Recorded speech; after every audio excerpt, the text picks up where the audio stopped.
ರಾಜ್ಯ ರಾಜಕಾರಣದ ಮತ್ತೊಂದು ಸ್ಫೋಟಕ ಸುದ್ದಿಯನ್ನ ಗ್ಯಾರಂಟಿ ನ್ಯೂಸ್ ಬ್ರೇಕ್ ಮಾಡ್ತಾ ಇದೆ. ರಾಜ್ಯ ಕಾಂಗ್ರೆಸ್ ಪಾಳ್ಯಕ್ಕೆ ಸಂಬಂಧಪಟ್ಟದ್ದು. ಆ 1 ಗಂಟೆ ದೊಡ್ಡ ಬದಲಾವಣೆಗೆ ಇಬ್ಬರು ನಾಯಕರು ಕೂತ್ಕೊಂಡು ಮುಹೂರ್ತ ಫಿಕ್ಸ್ ಮಾಡಿದ್ದಾರಾ ಅಂತ. 60 ನಿಮಿಷ ಆ ಇಬ್ಬರೇ ನಾಯಕರು ಮಾಸ್ಟರ್ ಪ್ಲಾನ್ ಆಗಿದೆಯಾ ಅನ್ನೋದು ಪ್ರಶ್ನೆ.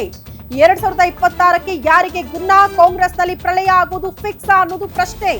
ಅದನ್ನ ನಿರೀಕ್ಷೆ ಮಾಡ್ತಿದ್ದಾರೆ ಕೆಲವರು. ಆ ಇಬ್ಬರು ನಾಯಕರ ಮಧ್ಯೆ ನಡೆದ ಮಹಾ ಮಾತುಕತೆನಾದ್ರೂ ಏನು? 1 ಗಂಟೆ ಇಬ್ಬರು ನಾಯಕರು ಕೂತ್ಕೊಂಡು ಮಾತಾಡ್ತಾರೆ ಅಂದ್ರೆ ಏನಾದ್ರೂ ಬೆಳವಣಿಗೆ ಆಗಿರ್ಬೇಕಲ್ಲ. ಗ್ಯಾರಂಟಿ ನ್ಯೂಸ್ ನಲ್ಲಿ ಬಿಗ್ ಪೊಲಿಟಿಕಲ್ ಎಕ್ಸ್ಕ್ಲೂಸಿವ್ ಮಾಹಿತಿಯನ್ನ ನಿಮ್ಮ ಮುಂದೆ ಇಡ್ತಾ ಇದೀವಿ. ಆ ಇಬ್ಬರು ನಾಯಕರು ಯಾರು ಅನ್ನೋದು ಬಹಳ ಸ್ಪಷ್ಟವಾಗಿ ನಿಮ್ಗೆ ಗೊತ್ತಾಗಿದೆ. ಎಐಸಿಸಿ ಅಧ್ಯಕ್ಷ ಮಲ್ಲಿಕಾರ್ಜುನ ಖರ್ಗೆ, ಮತ್ತೊಂದು ಕಡೆ ಡಿಸಿಎಂ ಡಿಕೆ ಶಿವಕುಮಾರ್. ಮುಹೂರ್ತ ಫಿಕ್ಸ್ ಮಾಡೋರ ಜೊತೆನೆ ಕೂತ್ಕೊಂಡು ಮಾತಾಡಿದ್ದಾರೆ ಡಿಸಿಎಂ ಡಿಕೆ ಶಿವಕುಮಾರ್. ಅಂದ್ರೆ ಅರ್ಥ ಏನೋ ಬೆಳವಣಿಗೆ ಆಗುತ್ತೆ ಮುಂದೆ ಅಂತ. ಸಿಎಂ ಸ್ಥಾನಕ್ಕಾಗಿ ಖರ್ಗೆ ಮುಂದೆ ಪಟ್ಟು ಹಿಡಿದಿದ್ರಂತೆ ಡಿಸಿಎಂ ಡಿಕೆ ಶಿವಕುಮಾರ್.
ಸಿಎಂ ಸ್ಥಾನಕ್ಕಾಗಿ ಖರ್ಗೆ ಬಳಿ ಡಿಸಿಎಂ ಡಿಕೆ ಶಿವಕುಮಾರ್ ಪಟ್ಟು ಹಿಡಿದಿದ್ರಂತೆ ಆ 1 ಗಂಟೆ.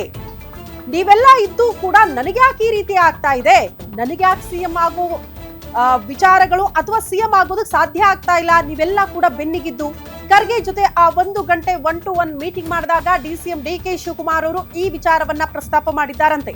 ಪಕ್ಷಕ್ಕಾಗಿ ನಾನ್ ದುಡ್ದಿಲ್ವಾ, ನನಗೆ ಯಾಕೆ ಈ ರೀತಿ ಮಾಡ್ತಿದ್ದೀರಾ ಅಂತ ನೇರವಾಗಿ ಎಐಸಿಸಿ ಅಧ್ಯಕ್ಷ ಮಲ್ಲಿಕಾರ್ಜುನ ಖರ್ಗೆ ಅವರಿಗೆ ಪ್ರಶ್ನೆ ಮಾಡಿದ್ದಾರಂತೆ. ನಾನು ಪಕ್ಷಕ್ಕಾಗಿ ಎಲ್ಲವನ್ನ ಕೂಡ ತ್ಯಾಗ ಮಾಡಿದ್ದೀನಿ, ಪಕ್ಷಕ್ಕಾಗಿ ದುಡಿದಿದ್ದೀನಿ, ಜೈಲಿಗೂ ಹೋಗಿದ್ದೀನಿ. ಹೈಕಮಾಂಡ್ ಯಾಕೆ ತಡ ಮಾಡ್ತಾ ಇದೆ ಸಿಎಂ ಕುರ್ಚಿಯನ್ನ ನನಗೆ ಕೊಡಿಸೋದಕ್ಕೆ ಅನ್ನೋದನ್ನ ಪ್ರಶ್ನೆ ಮಾಡಿದ್ದಾರೆ. ಖರ್ಗೆ ಬಳಿ ಸಾಲು ಸಾಲು ಪ್ರಶ್ನೆ ಕೇಳಿದ್ದಾರಂತೆ ಡಿಕೆ ಶಿವಕುಮಾರ್. ಸಿಎಂ ಸ್ಥಾನಕ್ಕಾಗಿ ಖರ್ಗೆ ಮುಂದೆ ಒನ್ಸ್ ಅಗೇನ್ ಪಟ್ಟು ಹಿಡಿದು ಕೂತಿದ್ರಂತೆ. ನನಗ್ಯಾಕೆ ಸಿಎಂ ಸ್ಥಾನ ಸಿಗ್ತಾ ಇಲ್ಲ, ಪಕ್ಷಕ್ಕಾಗಿ ದುಡಿದಿದ್ದೀನಿ, ಕಷ್ಟಪಟ್ಟಿದ್ದೀನಿ, ಪಕ್ಷವನ್ನ ಅಧಿಕಾರಕ್ಕೆ ತರುವಲ್ಲಿ ಶ್ರಮ ಪಟ್ಟಿದ್ದೀನಿ, ನೀವೆಲ್ಲ ಕೂಡ ನನ್ನ ಜೊತೆಗಿದ್ದು ನನಗ್ಯಾಕೆ ಈ ರೀತಿ ಆಗ್ತಾ ಇದೆ ಅನ್ನೋದನ್ನ ಪ್ರಶ್ನೆ ಮಾಡಿದ್ದಾರಂತೆ ಬಹಳ ಬೇಸರದಲ್ಲೇ. ಜೈಲಿಗೂ ಹೋಗಿ ಬಂದಿದ್ದೀನಿ ಪಕ್ಷಕ್ಕಾಗಿ ನಾನು, ಆದ್ರೂ ಕೂಡ ಹೈಕಮಾಂಡ್ ಯಾಕೆ ನನಗೆ ಈ ರೀತಿ ಮಾಡ್ತಾ ಇದೆ, ಯಾಕೆ ಹೀಗೆ ನಡೆಸ್ಕೊಳ್ತಾ ಇದೆ, ನನಗ್ಯಾಕೆ ಸಿಎಂ ಸ್ಥಾನವನ್ನ ಕೊಡಿಸುವಲ್ಲಿ ಹೈಕಮಾಂಡ್ ಕೆಲಸ ಮಾಡ್ತಾ ಇಲ್ಲ ಅಂತ ಎಐಸಿಸಿ ಅಧ್ಯಕ್ಷ ಮಲ್ಲಿಕಾರ್ಜುನ ಖರ್ಗೆ ಅವರಿಗೆ ಡಿಸಿಎಂ ಡಿಕೆ ಶಿವಕುಮಾರ್ ಅವರು ನೇರವಾಗಿ ಪ್ರಶ್ನೆ ಮಾಡಿದ್ದಾರೆ. ಬಹಳ ಬೇಸರದಲ್ಲೇ ಅನ್ನೋದ್ರ ಮಾಹಿತಿ ಸಿಗ್ತಾ ಇದೆ. ಯಾಕಂದ್ರೆ ಮುಹೂರ್ತ ಫಿಕ್ಸ್ ಮಾಡೋದು, ಇದೆಲ್ಲವನ್ನ ಡಿಸೈಡ್ ಮಾಡೋದಕ್ಕೆ ಎಐಸಿಸಿ ಅಧ್ಯಕ್ಷ ಮಲ್ಲಿಕಾರ್ಜುನ ಖರ್ಗೆ ಅವರು ಕೂಡ ಅದಕ್ಕೆ ಪ್ರಮುಖ ಕಾರಣರಾಗ್ತಾರೆ. ಹಂಗಾಗಿ ಅವರನ್ನ ಭೇಟಿಯಾಗಿ ಎಷ್ಟು ಬಾರಿ ಭೇಟಿಯಾಗಿದ್ದಾರೋ ಅಷ್ಟು ಬಾರಿ ಕೂಡ ಈ ರೀತಿ ಒತ್ತಡವನ್ನೇ ಡಿಸಿಎಂ ಡಿಕೆ ಶಿವಕುಮಾರ್ ಅವರು ಹಾಕಿದ್ದಾರೆ ಎಐಸಿಸಿ ಅಧ್ಯಕ್ಷರ ಮೇಲೆ. ಡಿಕೆ ಶಿವಕುಮಾರ್ ಅವರಿಗೆ ಸಮಾಧಾನದ ಪಾಠ ಮಾಡಿದ್ದಾರಂತೆ ಇದೇ ಭೇಟಿ ಸಂದರ್ಭದಲ್ಲಿ, ಚರ್ಚೆ ಸಂದರ್ಭದಲ್ಲಿ ಎಐಸಿಸಿ ಅಧ್ಯಕ್ಷ ಮಲ್ಲಿಕಾರ್ಜುನ ಖರ್ಗೆ. ನಿನ್ನೆ ಶ್ರಮ ಹೈಕಮಾಂಡ್ಗೂ ಗೊತ್ತಿದೆಯಂತ ಮಲ್ಲಿಕಾರ್ಜುನ ಖರ್ಗೆ ಅವರು ಹೇಳಿದ್ದಾರಂತೆ. ಆದ್ರೆ ಈಗ ದೇಶದ ರಾಜಕೀಯ ಕಾಂಗ್ರೆಸ್ ಪರವಾಗಿ ಇಲ್ಲ, ವಾತಾವರಣ ಕಾಂಗ್ರೆಸ್ ಪರವಾಗಿ ಇಲ್ಲ, ಹೀಗಾಗಿ ರಾಷ್ಟ್ರ ಮಟ್ಟದಲ್ಲಿ ನಮ್ಮ ಪಕ್ಷ ಚೇತರಿಸಿಕೊಳ್ಬೇಕಾಗ್ತಾ ಇದೆ ಅಂತ ಮಲ್ಲಿಕಾರ್ಜುನ ಖರ್ಗೆ ಅವರು ಹೇಳಿದ್ದಾರಂತೆ. ಈಗಲೇ ಬೇಕು ಅಂತ ಹಠ ಹಿಡಿಬೇಡ, ನೀನು ಸ್ವಲ್ಪ ದಿನ ಕಾಯಲೇಬೇಕು ಅಂತ ಹೇಳಿದ್ದಾರಂತೆ. ಆತುರ ಪಟ್ಟರೆ ಏನೂ ಆಗಲ್ಲ, ನಿನಗೆ ಅವಕಾಶ ಸಿಕ್ಕೇ ಸಿಗುತ್ತೆ, ಆದ್ರೆ ಸ್ವಲ್ಪ ತಾಳ್ಮೆಯಿಂದ ಕಾಯಬೇಕು ಅಂತ ಹೇಳಿದ್ದಾರಂತೆ. ನಾನು ರಾಜ್ಯದಲ್ಲಿ ಸಿಎಂ ಆಗಬೇಕು ಅಂತ ಅಂದ್ಕೊಂಡಿದ್ದೆ. ನನ್ನ ಕನಸು ಕೂಡ ಅದೇ ಆಗಿತ್ತು. ಆಮೇಲೆ ಏನಾಯ್ತು? ನಾನು ದೆಹಲಿಗೆ ಬರಬೇಕಾಯ್ತಲ್ಲ, ರಾಷ್ಟ್ರ ರಾಜಕಾರಣದಲ್ಲಿ ಸಕ್ರಿಯ ಆಗಬೇಕಾಯ್ತಲ್ಲ, ಇದು ಅನಿವಾರ್ಯ ಕೂಡ ಆಗಿತ್ತು ಅನ್ನುವಂತಹ ವಿಚಾರವನ್ನ ಮಲ್ಲಿಕಾರ್ಜುನ ಖರ್ಗೆ ಅವರು ಪ್ರಸ್ತಾಪ ಮಾಡಿದ್ದಾರಂತೆ.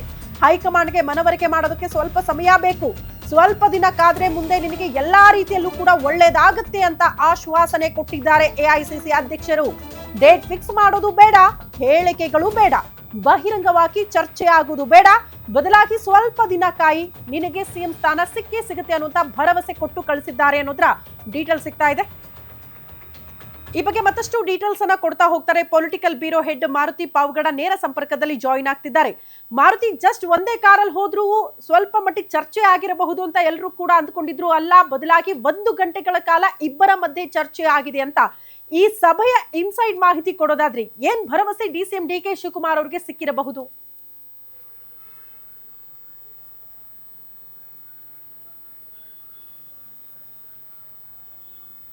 ಶ್ರುತಿ, ಕಳೆದ ವಾರ ದೆಹಲಿಗೆ ಹೋದಂತಹ ಒಂದು ಸಂದರ್ಭದಲ್ಲಿ ಕೆಪಿಸಿಸಿ ಅಧ್ಯಕ್ಷರು ಹಾಗೂ ಉಪಮುಖ್ಯಮಂತ್ರಿ ಆಗಿರುವಂತಹ ಡಿಕೆ ಶಿವಕುಮಾರ್ ಅವರು ಕಾಂಗ್ರೆಸ್ ಹೈಕಮಾಂಡ್ ಸಮೀಪದಲ್ಲಿರುವಂತಹ ಹಲವು ನಾಯಕರುಗಳನ್ನ ಭೇಟಿ ಮಾಡಿ ರಾಜ್ಯ ರಾಜಕಾರಣದಲ್ಲಿ ಚರ್ಚೆ ಆಗ್ತಾ ಇರುವಂತಹ ಒಂದು ನಾಯಕತ್ವ ವಿಚಾರ ನನ್ನ ಪಾಳಿ ಹೀಗಾಗಿ ನನಗೆ ಯಾಕೆ ಇನ್ನು ಆ ಸ್ಥಾನಮಾನವನ್ನು ಕೊಡೋದಕ್ಕೆ ಹಿಂದೇಟು ಆಗ್ತಾ ಇದ್ದೀರಾ ಅನ್ನುವಂಥ ಒಂದು ಪ್ರಶ್ನೆಗಳನ್ನು ಇಟ್ಟಿರುವಂತದ್ದು ನಿಜ. ಆದರೆ ಎಐಸಿಸಿ ಅಧ್ಯಕ್ಷರಾಗಿರುವಂತಹ ಮಲ್ಲಿಕಾರ್ಜುನ ಖರ್ಗೆ ಅವರ ಜೊತೆ ಸುದೀರ್ಘವಾಗಿ ಇದೇ ಮೊದಲ ಬಾರಿಗೆ ಕೆಪಿಸಿಸಿ ಅಧ್ಯಕ್ಷ ಡಿಕೆ ಶಿವಕುಮಾರ್ ಅವರು ಚರ್ಚೆ ಮಾಡಿರುವಂತದ್ದು. ಮಲ್ಲಿಕಾರ್ಜುನ ಖರ್ಗೆ ಅವರ ನಿವಾಸದಲ್ಲಿ ನಡೆದಂತಹ ಡಿನ್ನರ್ ಮೀಟಿಂಗ್ಗೆ ಸ್ವತಃ ಉಪಮುಖ್ಯಮಂತ್ರಿ ಡಿಕೆ ಶಿವಕುಮಾರ್ ಅವ್ರಿಗೂ ಆಹ್ವಾನವಿತ್ತು. ಅದೇ ರೀತಿ ಮುಖ್ಯಮಂತ್ರಿ ಸಿದ್ದರಾಮಯ್ಯ ಅವರಿಗೂ ಕೂಡ ಆಹ್ವಾನವಿತ್ತು. ಅದರ ಜೊತೆಗೆ ಹಲವು ನಾಯಕರಿಗೆ ಆ ಒಂದು ಡಿನ್ನರ್ ಮೀಟಿಂಗ್ಗೆ ಕರೆದಿದ್ರು. ಆದ್ರೆ ಅವತ್ತು ಸಿದ್ದರಾಮಯ್ಯ ಅವರು ಆ ಮೀಟಿಂಗ್ ಹೋಗಲಿಲ್ಲ, ಡಿಕೆ ಶಿವಕುಮಾರ್ ಅವರು ಆ ಮೀಟಿಂಗ್ಗೆ ಹೋಗಿದ್ರು. ಆ ಡಿನ್ನರ್ ಮಾಡುವಂತ ಒಂದು ಸಂದರ್ಭದಲ್ಲೇನು ನಾಯಕತ್ವದ ವಿಚಾರ ಚರ್ಚೆ ಆಗಿಲ್ಲ. ಆದ್ರೆ ಅದಾದ ಬಳಿಕ ಮಲ್ಲಿಕಾರ್ಜುನ ಖರ್ಗೆ ಅವರ ಜೊತೆ ಅವರ ನಿವಾಸದಲ್ಲಿ ಕೂತು ಸುದೀರ್ಘವಾಗಿ ಚರ್ಚೆ ಮಾಡುವಂತದ್ದು. ತದ ಬಳಿಕ ದೆಹಲಿಯಿಂದ ದೆಹಲಿ ಏರ್ಪೋರ್ಟ್ ವರೆಗೂ ಕೂಡ ಬರುವಂತಹ ಒಂದು ಸಂದರ್ಭದಲ್ಲಿ ಸುದೀರ್ಘವಾಗಿ ಡಿಕೆ ಶಿವಕುಮಾರ್ ಅವರು ತಮ್ಮ ಮನದಾಳದ ಮಾತುಗಳನ್ನ ಮಲ್ಲಿಕಾರ್ಜುನ ಖರ್ಗೆ ಅವರ ಮುಂದೆ ಇಟ್ಟಿದ್ದಾರೆ. ಅಂದ್ರೆ 2023ರಲ್ಲಿ ನನಗೆ ಕೊಟ್ಟಂತಹ ಮಾತನ್ನ ಈಡೇರಿಸಿ ಅನ್ನುವಂಥದ್ದು. ಪದೇ ಪದೇ ಕಾಂಗ್ರೆಸ್ ಹೈಕಮಾಂಡ್ ಕಡೆ ಸಿದ್ದರಾಮಯ್ಯ ಅವರು ಬೆರಳು ತೋರಿಸ್ತಾ ಇದ್ದಾರೆ. ಆದ್ರೆ ಕಾಂಗ್ರೆಸ್ ಹೈಕಮಾಂಡ್ ಮೌನ ವಹಿಸಿರುವಂತದ್ದು ಯಾಕೆ? ನೀವು ಕಾಂಗ್ರೆಸ್ ಹೈಕಮಾಂಡ್ ಮಧ್ಯದಲ್ಲಿರುವಂತವರು ಸೋನಿಯಾ ಗಾಂಧಿ ಮತ್ತೆ ರಾಹುಲ್ ಗಾಂಧಿ ಅವರು ತಾವು ಹೇಳಿದಂತೆ ಕೇಳುವಂತಹ ನಾಯಕರುಗಳು. ಆದ್ರೂ ಕೂಡ ನೀವು ಕೂಡ ಯಾಕೆ ಇನ್ನೂ ಕೂಡ ಇದ್ರ ಬಗ್ಗೆ ಚಕಾರ ಎತ್ತಾ ಇಲ್ಲ? ಪ್ರತಿ ಬಾರಿ ಬಂದಾಗಲೂ ಕೂಡ ನನಗೆ ಭರವಸೆ ಕೊಡುವಂತ ಒಂದು ಕೆಲಸ ಆಗ್ತಿದೆ ಬಿಟ್ರೆ ಯಾವತ್ತು ಅಂತ ಹೇಳುವಂತ ಒಂದು ಕೆಲಸಗಳು ಆಗ್ತಿಲ್ಲ ಅನ್ನುವಂತ ಒಂದು ಮಾತುಗಳನ್ನ ಹೇಳಿರುವಂತದ್ದು. ಜೊತೆಗೆ 2019ರಿಂದ ಇಲ್ಲಿವರೆಗೂ ತಾನು ಪಕ್ಷಕ್ಕೆ ದುಡಿದಂತ ಒಂದು ಕೆಲಸ ಆಗಿರ್ಬೋದು, ಹಾಗೂ ತನ್ನನ್ನ ಕೇಂದ್ರದಲ್ಲಿರುವಂತಹ ಅಮಿತ್ ಶಾ, ನರೇಂದ್ರ ಮೋದಿ ಸೇರಿದಂತೆ ಬಿಜೆಪಿ ನಾಯಕರುಗಳು ಯಾವ ರೀತಿಯಾಗಿ ಟಾರ್ಗೆಟ್ ಮಾಡಿದ್ರು ಅನ್ನುವಂಥದ್ದು ಕೂಡ ನಿಮಗೂ ಗೊತ್ತಿದೆ. ಆ ಸಂದರ್ಭದಲ್ಲಿ ಅಹಮದ್ ಪಟೇಲ್ ಆಗಿರ್ಬೋದು, ಸೋನಿಯಾ ಗಾಂಧಿ ಅವರಾಗಿರ್ಬೋದು, ಇವರೆಲ್ಲ ಕೊಟ್ಟಂತಹ ಹೇಳಿಕೆಗಳಿಗೆ ಇವತ್ತು ಯಾಕೆ ಬದ್ಧರಾಗಿ ಇಲ್ಲ? ಈಗ ಇಲ್ಲ ಕೊಡೋದಿಲ್ಲ ಅಂತ ಹೇಳಿದ್ರೆ ಅದನ್ನ ಸ್ಪಷ್ಟವಾಗಿ ಹೇಳ್ಬಿಡಿ ಅನ್ನುವಂಥದ್ದನ್ನ ನೇರ ಮಲ್ಲಿಕಾರ್ಜುನ ಖರ್ಗೆ ಅವರ ಮುಂದೆ ಡಿಕೆ ಶಿವಕುಮಾರ್ ಅವರು ಇಟ್ರು ಅನ್ನುವಂತ ಒಂದು ಮಾಹಿತಿ ಗ್ಯಾರಂಟಿ ನ್ಯೂಸ್ಗೆ ಎಕ್ಸ್ಕ್ಲೂಸಿವ್ ಆಗಿ ಸಿಕ್ಕಿರುವಂತದ್ದು. ಆ ಸಂದರ್ಭದಲ್ಲಿ ಮಲ್ಲಿಕಾರ್ಜುನ ಖರ್ಗೆ ಅವರು ಡಿಕೆ ಶಿವಕುಮಾರ್ ಅವರನ್ನ ಸಮಾಧಾನ ಮಾಡುವಂತ ಒಂದು ಕೆಲಸವನ್ನ ಮಾಡಿದ್ದಾರೆ. ನೀವು ಏನ್ ಅನ್ಕೊಂಡಿದ್ದೀರೋ ಅದು ಹಾಗೆ ಆಗುತ್ತೆ, ಆದ್ರೆ ಈಗಲೇ ಆಗ್ಬೇಕು, ಈ ಕ್ಷಣದಲ್ಲೇ ಆಗ್ಬೇಕು ಅನ್ನೋದಾದ್ರೆ ಅದು ಸ್ವಲ್ಪ ಕಷ್ಟ ಆಗ್ಬೋದು. ಕಾಂಗ್ರೆಸ್ ಹೈಕಮಾಂಡ್ ಎಲ್ಲವನ್ನೂ ಕೂಡ ಲೆಕ್ಕಾಚಾರ ಆಗ್ತಾ ಇದೆ. ಕಾಂಗ್ರೆಸ್ ಹೈಕಮಾಂಡ್ಗೆ ಡಿಕೆ ಶಿವಕುಮಾರ್ ಅವರು ಬೇಕು, ಸಿದ್ದರಾಮಯ್ಯ ಅವರು ಬೇಕು. ಹೀಗಾಗಿ ರಾಜ್ಯ ಕಾಂಗ್ರೆಸ್ಗೆ ನೀವಿಬ್ರು ಕೂಡ ಒಗ್ಗಟ್ಟಾಗಿ ಹೋಗ್ಬೇಕು. ಆ ರೀತಿಯಲ್ಲಿ ಒಂದು ಸಮಾಧಾನ ಸೂತ್ರವನ್ನ ಕಾಂಗ್ರೆಸ್ ಹೈಕಮಾಂಡ್ ಕಂಡುಕೊಳ್ಳುತ್ತೆ. ಯಾವುದೇ ಕಾರಣಕ್ಕೂ ನಿಮಗೆ ಅನ್ಯಾಯ ಆಗೋದಕ್ಕೆ ಕಾಂಗ್ರೆಸ್ ಹೈಕಮಾಂಡ್ಗೂ ಇಷ್ಟ ಇಲ್ಲ. ಅದೇ ರೀತಿ ನಾನು ಕೂಡ ಬಿಡೋದಿಲ್ಲ. ನಾನು ಸಂಪೂರ್ಣವಾಗಿ ನಿಮ್ಮ ಜೊತೆ ಇದ್ದೇ ಇದ್ದೀನಿ. ನನಗೂ ಕೂಡ 2008 ಆದ ಬಳಿಕ ಏನೆಲ್ಲ ಬೆಳವಣಿಗೆಗಳಾದವು, ಆ ರಾಜಕೀಯ ಬೆಳವಣಿಗೆಗಳಿಂದ ರಾಜ್ಯ ರಾಜಕಾರಣದಲ್ಲಿ ನನಗೆ ಎಷ್ಟು ಮಟ್ಟಿಗೆ ದೊಡ್ಡ ಹಿನ್ನಡೆ ಆಯಿತು. ರಾಷ್ಟ್ರ ಮಟ್ಟದಲ್ಲಿ ಬೇರೆ ಬೇರೆ ಹುದ್ದೆಗಳು ಸಿಕ್ಕಿರ್ಬೋದು, ಆದರೆ ನನ್ನ ಕನಸಾಗಿದ್ದಂತಹ ಮುಖ್ಯಮಂತ್ರಿ ಹುದ್ದೆ ಇವತ್ತಿಗೂ ಕೂಡ ಸಿಗ್ಲಿಲ್ಲ. ಹೀಗಾಗಿ ಈ ಅಸಮಾಧಾನ ನನಗೂ ಕೂಡ ಇದೆ. ಆ ರೀತಿ ನಿನಗೂ ಕೂಡ ಆಗಬಾರ್ದು. ಈಗ ಈ ವಿಚಾರದಲ್ಲಿ ಕಾಂಗ್ರೆಸ್ ಹೈಕಮಾಂಡ್ ಜೊತೆ ಪದೇ ಮಾತಾಡ್ತಾ ಇದ್ದೀನಿ. ಆದ್ರೆ ಕಾಂಗ್ರೆಸ್ ಹೈಕಮಾಂಡ್ ಈಗ ಇಡೀ ದೇಶಾದ್ಯಂತ ಸಂಘಟನೆ ನೆಲಕಚ್ಚಿದೆ. ಅದರ ಮೇಲೆ ಕಾನ್ಸಂಟ್ರೇಷನ್ ಜಾಸ್ತಿ ಇದೆ. ವೋಟ್ ಚೋರಿ ವಿಚಾರದಲ್ಲಿ ಬಿಜಿ ಇದ್ವಿ. ಹೀಗಾಗಿ ಆದಷ್ಟು ಶೀಘ್ರವಾಗಿ ನಿನಗೆ ಶುಭ ಸುದ್ದಿ ಕೊಟ್ಟೇ ಕೊಡ್ತಾರೆ ಕಾಂಗ್ರೆಸ್ ಹೈಕಮಾಂಡ್. ಅಲ್ಲಿವರೆಗೂ ನೀವು ಕಾದ್ ನೋಡ್ಲೇಬೇಕು. ಯಾರೋ ಕೆಲವೊಂದಷ್ಟು ಶಾಸಕರು ಬಹಿರಂಗ ಹೇಳಿಕೆಗಳು ಕೊಡೋದ್ರಿಂದ ಯಾವುದೇ ಪರಿಣಾಮಗಳು ಕೂಡ ಆಗೋದಿಲ್ಲ. ಅದು ಕಾಂಗ್ರೆಸ್ ಹೈಕಮಾಂಡ್ ಅದಕ್ಕೆಲ್ಲವೂ ಕೂಡ ಸೊಪ್ಪಾಕೋದಿಲ್ಲ ಅನ್ನುವಂತ ಒಂದು ಸ್ಪಷ್ಟವಾದಂತಹ ಒಂದು ಸಂದೇಶವನ್ನ ರವಾನೆ ಮಾಡಿದ್ದಾರೆ. ಇದನ್ನ ನಾವು ನೋಡಿದಾಗ ಬಹುತೇಕ ಇನ್ನಷ್ಟು ದಿನಗಳ ಕಾಲ ಸಿದ್ದರಾಮಯ್ಯ ಅವರಿಗೆ ಒಂದಷ್ಟು ಕಾಂಗ್ರೆಸ್ ಹೈಕಮಾಂಡ್ ಕೃಪಾ ಕಟಾಕ್ಷ ಇರಬಹುದು. ಅದಾದ ಬಳಿಕ ಡಿ.ಕೆ. ಶಿವಕುಮಾರ್ ಅವರು ಕೂಡ ಅವಕಾಶಗಳು ಸಿಕ್ಕೇ ಸಿಗುತ್ತೆ. ಆದ್ರೆ ಡಿ.ಕೆ. ಶಿವಕುಮಾರ್ ಅವರ ಆಪ್ತ ಬಣದಲ್ಲಿ ಏನ್ ಚರ್ಚೆ ಆಗ್ತಿದೆ 8ನೇ ತಾರೀಕು 9ನೇ ತಾರೀಕು ಅಂತ ಆ ರೀತಿ ಇಲ್ಲ ಅನ್ನುವಂಥದ್ದು ಕಾಂಗ್ರೆಸ್ ಹೈಕಮಾಂಡ್ ಅಂಗಳದಲ್ಲಿ ಚರ್ಚೆ ಆಗ್ತಾ ಇರುವಂತದ್ದು. ಶ್ರುತಿ. ಓಕೆ ಮಾರುತಿ, ಧನ್ಯವಾದಗಳು ತಮ್ಮೆಲ್ಲ ಮಾಹಿತಿಗೆ.